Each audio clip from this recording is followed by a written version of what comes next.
আমি সিঙ্গেল না, আমার বিয়ে হয়েছে। ইদানিংকালে একটা কথা অনেকেই বলেন যে যিনি ভাইরাল তিনি কেন বই লিখবেন। আসলে সামাজিক যোগাযোগ মাধ্যমে কেউ সুপরিচিত হলেই তিনি বই লিখতে পারবেন না তা না। যে কোনো মুহূর্তে যে কোনো মানুষ কিন্তু এই কারাগারে যেতে পারেন। আসলে চিকিৎসা আমার পেশা আর অভিনয় আমার শখ, দুটা কখনোই এক না। এবার বইমেলায় আমার দুটো বই এসেছে, একটা হচ্ছে অবেলায় বেলা আর আরেকটি বন্দিনী দ্বিতীয় খণ্ড।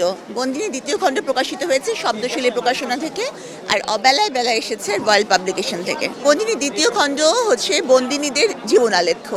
এক একটা নারী কেন, কোন পরিপ্রেক্ষিতে, কোন অবস্থায় কারাগারে যান, মামলার সাথে সম্পৃক্ত হয়ে অথবা জড়িত হয়ে কেন তারা একটা অপরাধ করে ফেলেন। হ্যাঁ, তো তারই বর্ণনা আছে, তারা কেমন আছে।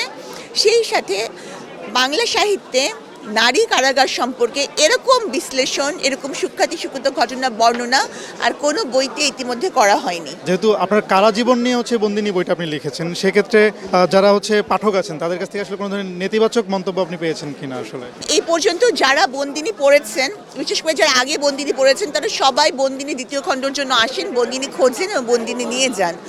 আসলে আমি বলবো যে যারা পড়েননি তারা অবশ্যই বইটি পড়বেন। নেতিবাচক কমেন্টস করার কোনো প্রশ্নই ওঠে না, কারণ এই বইয়ের প্রতিটি গল্প সত্য ঘটনা অবলম্বনে, এবং যে পড়বেন সেই পাঠককে একটা অন্য জগতে নিয়ে যাবেন। যেই জগৎ একটা অচেনা জগৎ, অদেখা জগৎ, কিন্তু এই জগৎ পৃথিবীর বাইরে না, পৃথিবীর মধ্যেরই একটা জগৎ। এবং যে কোনো মুহূর্তে যে কোনো মানুষ কিন্তু এই কারাগারে যেতে পারেন। হ্যাঁ, কোন মানে ঘটনা পরিপ্রেক্ষিতে এরকম হইতে পারে, এটারই বর্ণনা এই বই। আচ্ছা, আপনার একটু কারা জীবনের অভিজ্ঞতা জানতে চাই। আসলে কারাগারটা কেমন ছিল? যারা হচ্ছে কারাগার যারা এক্সপিরিয়েন্স করে নাই তাদের জন্য আসলে কি বলবেন, যে কারাগারটা কেমন জায়গা, আসলে সেখানে যাওয়াটা আসলে কতটুকু মানে কষ্টের কিংবা কোনো ধরনের বাজে অভিজ্ঞতা আছে কিনা? এই বইটা লেখার একটা মূল উদ্দেশ্য, বেসিক উদ্দেশ্য হচ্ছে জানানো যে কারাগারটা খুবই কষ্টের একটা জায়গা। আল্লাহ তো শয়তানকেও বন্দি করে রাখেন না, কিন্তু সেখানে একটা মানুষ যখন বন্দি হয়ে থাকে তখন তার উপর কি প্রভাব, তার মনস্তাত্ত্বিক কি চেঞ্জ আসে, সেটা কিন্তু এখানে বলা আছে। এবং কারাগারের প্রতিটা জিনিসে ক্ষুদ্র ক্ষুদ্র প্রতিটা বিষয়, কীভাবে সে ঘুমায়, কীভাবে বালিশ ছাড়া, মাথার উপরে ফ্যান নাই। একটা সময় এমন হতো যে মশার কামড় খেতে খেতে আমি দেখছি আমার গায়ের মধ্যে অনেক মশা তাড়াতাম না, কত মশা তাড়াবো। আর কাশিমপুরে মশাগুলো পাখির মতো বড়।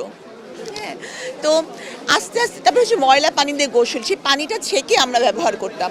তো প্রতি পর্যায়ে আমি দেখেছি, শিখেছি, এবং আমরা যে ওখানে যারাই থাকেন তারা ফাইট করতে, জীবনের সাথে ফাইট করতে শিখে যান, বিশেষ করে যারা বিনা অপরাধে কারাগারে যান। তো আমি বলবো যে এটা যেন আর কখনো কারোর সাথে না হয়।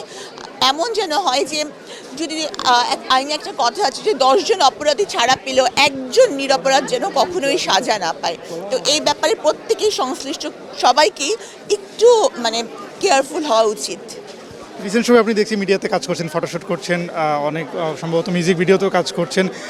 হঠাৎ করে হচ্ছে আপনি যেহেতু নাটকেও কাজ করছেন, আপনি যেহেতু ডক্টর, আপনার আসলে ডক্টর পেশাটা থেকে সরে কিছুটা এখন হচ্ছে মিডিয়াতে আসার কারণ কি? আসলে চিকিৎসা আমার পেশা আর অভিনয় আমার শখ, দুটা কখনোই এক না। যে কোনো একটি বেছে নিতে বললে যে কোনো পরিস্থিতিতে আমি চিকিৎসাকেই বেছে নেব। নাটক আমি শখের জন্য করি, এটা দর্শক নন্দিত হলে করব, না হলে করব না। এখন আমার জীবনের মূল বিষয় হচ্ছে বন্দিনীদের জন্য কাজ করা, এবং যার জন্য এই বন্দিনী, এবং আমি লিখে যাব। আর চিকিৎসা তো আমার পেশা, সেটা তো অবশ্যই থাকবে। আপনার পার্সোনাল লাইফ নিয়ে একটু জানতে চাই, এই মুহূর্তে আপনি সিঙ্গেল নাকি মিঙ্গেল? না, আমি সিঙ্গেল না, আমার বিয়ে হয়েছে। তো এটাই। কতদিন আগে, কবে? আমরা তো জানলাম না সেই খবরটা। আসলে ওভাবে জানানোর মতো ঢাকঢোল পিটিয়ে ওরকম কিছু করা হয় নাই, কারণ এটা এমন কোনো মানে না যে ওরকমভাবে আমরা এখনও পর্যন্ত আমাদের কাবিনই হয়েছে, আমরা সংসার শুরু করিনি। এই জন্য যখন যথাসময় আমি জানাবো না, আমার মনে হয় না যে এগুলোর নিয়ে কোনো বাহুল্যের প্রয়োজন আছে, আর আমার জীবনেই এখন কোনো বাহুল্য নাই। যারা আপনার পাঠক আছেন, যারা বইটি পড়ছেন বা পড়বেন, তাদের উদ্দেশ্যে কি বলার আছে? আমি বলতে চাই, সাবরিনাকে আপনাদের ব্যক্তিগত জীবনে পছন্দ হতে পারে, অপছন্দ হতে পারে, কিন্তু আমার দ্ব্যর্থহীন কণ্ঠে বলবো যে বন্দিনী আপনাদের পছন্দ হবেই হবে।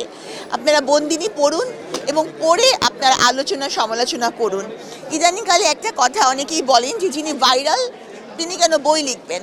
আসলে সামাজিক যোগাযোগ মাধ্যমে কেউ সুপরিচিত হলেই তিনি বই লিখতে পারবেন না তা না।